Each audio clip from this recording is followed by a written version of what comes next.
Maybe we could start with the whole cap friendly conversation because Rosie and I are trying to sift through that info. Why is it happening?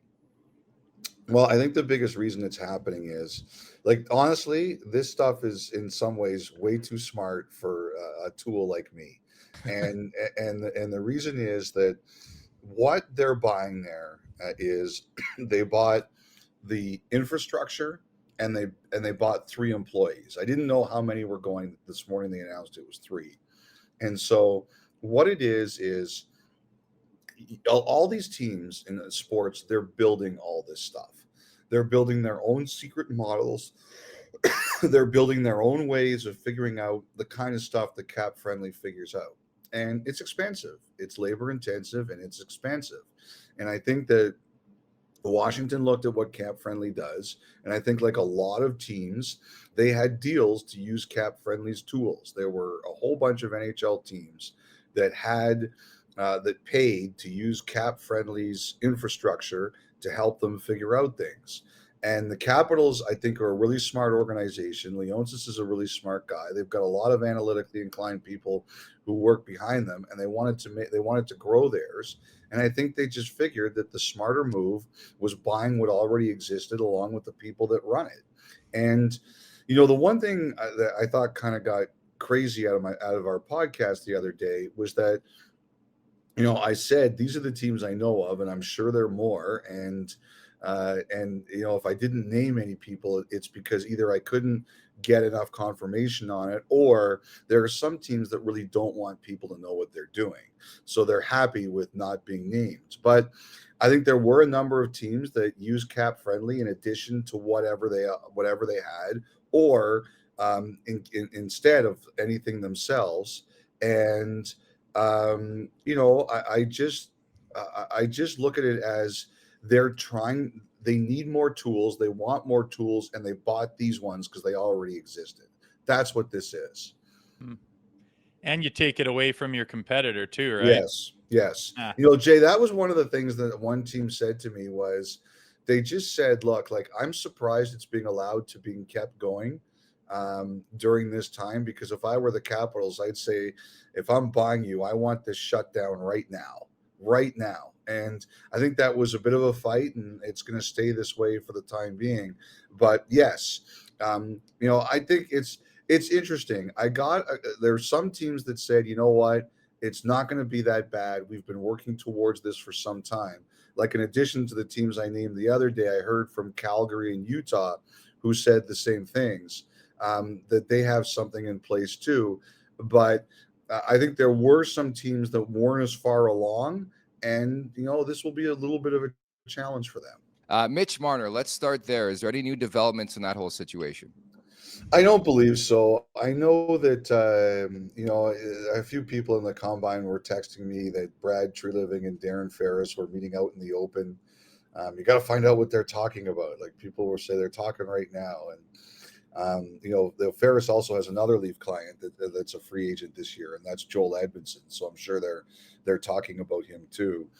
I think that people are just kind of underestimating how complicated this whole thing is. And the agent there, Darren Ferris, his default position is, we're going right to free agency.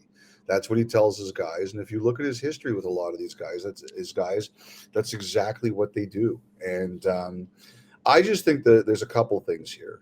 Number one, obviously the contract that Marner wants, that's going to be a big issue. So that's going to be a conversation. Number two, the no move clause. He has control over the situation. Number three, does anybody want the thing about Nylander is he doesn't care. Like, he's got the thickest skin of almost anyone I've ever seen. And all of the craziness going on around him, it just didn't bother him. I don't think Marner would be the same, and I wonder how everybody feels about that if we go into next season. And the final thing is, sorry guys, I think there's a lot. I think the one thing that people are really underestimating here is how sensitive everybody involved is, and how everybody here is going to be determined to come off looking like a winner. And I think, Jay, in particular, you as someone who spent time in dressing room dynamics, you understand this more than Nick or I do. And that is a hard thing to navigate sometimes.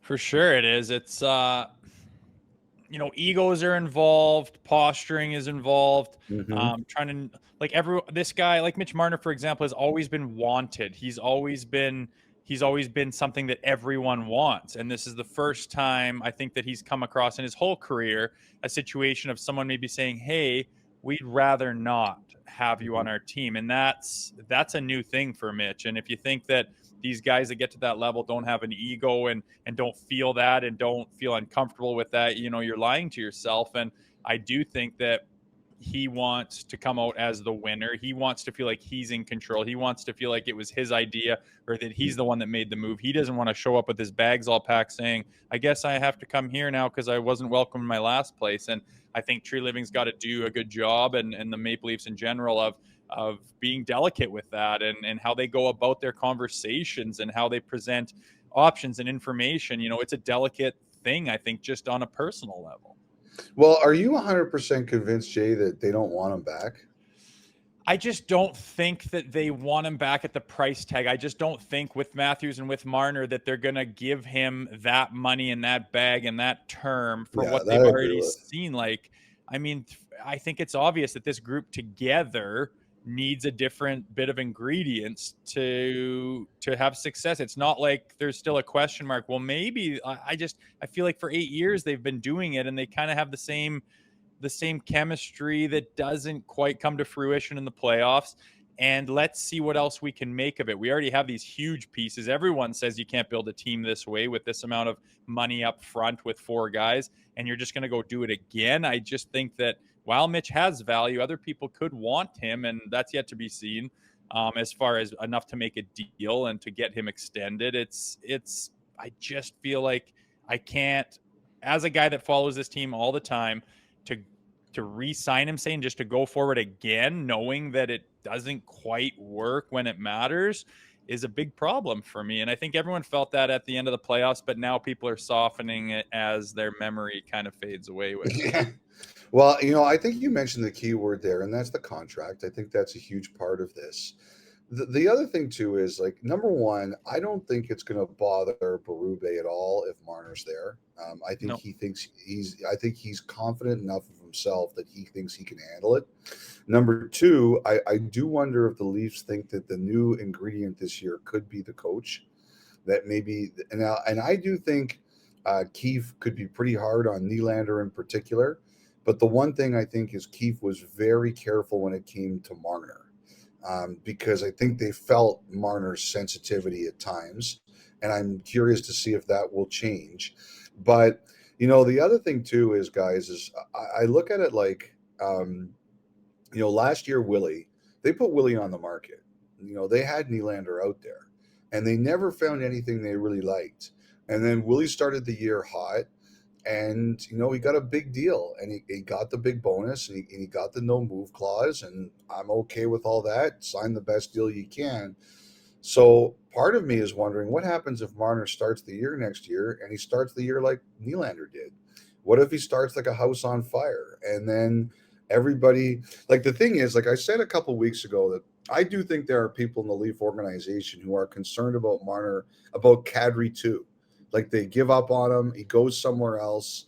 He figures it out. He becomes a critical part of a Stanley Cup champion, and people are bringing up that trade for years. Now, the Leafs claim that they are not afraid of that, which is okay.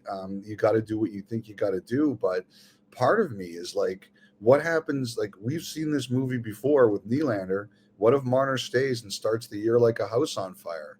You guys know what's going to happen. The pressure on them to sign him, especially with Tavares money coming off the books, is going to be enormous. I won't be given the pressure. I talked about this. He can get 300 points in the regular season. Doesn't do anything for me in the Stanley Cup playoffs. And I'm just going to hold firm on the conversation. And I think Marner needs to go. But what's your gut tell you, by the way? Like, do you think it happens, or do you think this is going to next season?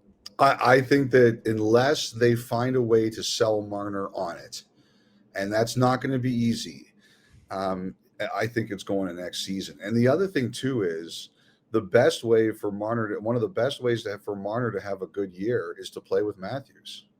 Mm-hmm. Like, going into free agency, there aren't too many players that Because I'll say this about Ferris, because I've known Darren for a long time and I know the way he operates. He is not giving up that free agency unless the contract offer from the Leafs or someone else this year is huge.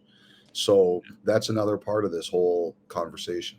What do you think Mitch is like? What do you think his thoughts are on moving out of Toronto? Is he steadfast on no, I'm a Maple Leaf, or is he open to leaving that market? Does anybody know where his head's at? I think all in all, Jay, I think he wants to, like, his first choice is to stay. I have no doubt about that. His family's here. He's got a great setup here. I do think that deep down he understands that there's the possibility that this is it. I think he knows that right now this is an and the other thing that's different now is Keith Pelly. And is like one of the things I wonder about Keith is, and I've worked for him before, is he can be a very tough negotiator. And I kind of wonder if that's one of the reasons that he was brought in here, was because he wants to change the way that the Maple Leafs negotiate. So that's another level another ingredient we have to add to this mix. But I think Marner's choice is to be a Leaf. But I think deep down, he also knows there's the possibility that Toronto has a choice here, and that's to walk away from him in a year. And I also do think, I think Matthews has a really thick skin. I think Nylander has probably the thickest skin in the organization, because he just goes through life seemingly unbothered by anything. Marner is not like that. And, some people have thick skins and some people don't. It's just a way of life. And I do wonder about, if this goes into next year and we don't have any resolution here, you guys, I don't always agree with it, but you guys know how it's going to be. And I'm not sure he's ready for that or wants that. Yeah, the ratings would be great for this show, so I'd be happy about that. What about the Crease, Friedge? Does this Laurent Brossoit story that there's mutual interest have legs? Are they in on Markstrom, guys like that? I think they would love. I think Markstrom is the kind of player they would love, but I think it's just a really complicated deal to make. I had some people tell me that if Markstrom gets dealt, there's other teams that they think are much more likely, like LA or New Jersey. I know Ottawa's interested. I just don't know how Markstrom feels about Ottawa. I think the Calgary-Toronto deals, the whole Tanev thing last year proved that those deals are really hard to do. So I just think that I think they're interested in Markstrom. I mean, the GM signed him, but I think it's going to be really hard to do.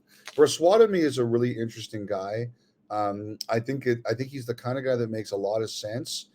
The thing is there though is, he's a good goalie, but I'm wondering, are you going to you better make sure you have a third, whether it's Martin Jones. Like, if you look at their histories, Woll and Brossoit don't equal 82. So I'm wondering about if they aim a little higher and Brossoit is there as a really good option if they can't hit it out of the park. Do you think they'd be smart to go?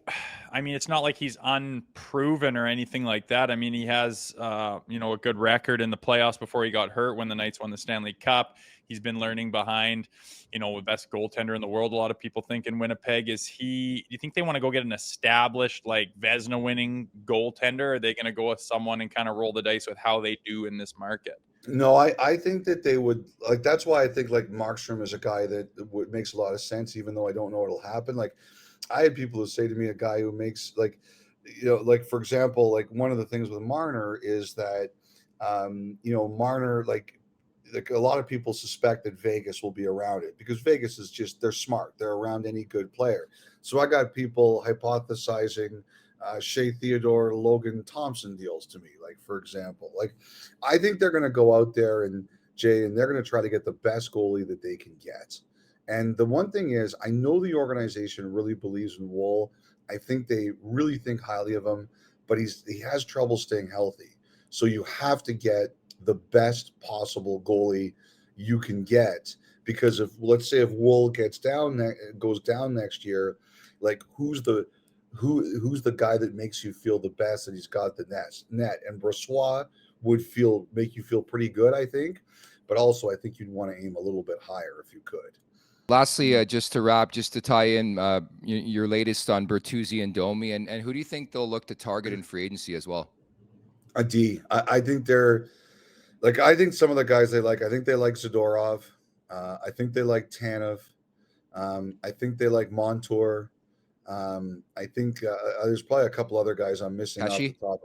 Pesci, yes. I do think Walker? they like Walker, yes. I think they like all these guys. And so, like I had guys tell me the Leafs are going to try to get 2 of these guys. Now, Zadorov, I think it's likely he hits the market, but I think there's going to be competition. Tanev, I know Dallas wants to try to keep him, but I've heard the offers out there are going to be high. Ottawa, people are looking at Ottawa, might do something for Tanev. So that I think is going to be a big deal. You know, there was a time this year where I thought for sure Montour was going to hit the market. There's noise being made down here that Florida is going to try to find a way to keep him. I don't think that's going to be easy, but I think they're going to try. Walker, there'll be a ton of interest. Pesci was looking for 6x6, which is what Carolina didn't want to do. I think they were more comfortable in the 5x5 range. But, you know, I did have people say to me they think Toronto is going to go out to try to get 2 really good defensemen in the UFA market, and they're going to be a force when it comes to some of those names. And Bertuzzi, Domi? You know, the one thing is, like, I know Domi wants some term. I think Max Domi is a perfect Leaf. I think he's going to be happy to be here for a long time. I think Toronto is nervous of term. I think if they can find a term number that makes sense to both sides, then I think it happens. Bertuzzi is the interesting one. I also think they want to bring him back. But again, I think the Leafs are trying to be really careful about term. And that's one thing that I was warned, if they lose some of these players, it's probably going to be because of term more than AAV. Make sure to check out more of our content right here on the Leafs Nation YouTube page. We got long form interviews, we got clips, we got epic rants by Jay Rosehill. We simply have it all. And don't forget, you can find out much more at theleafsnation.com. Thanks so much for watching.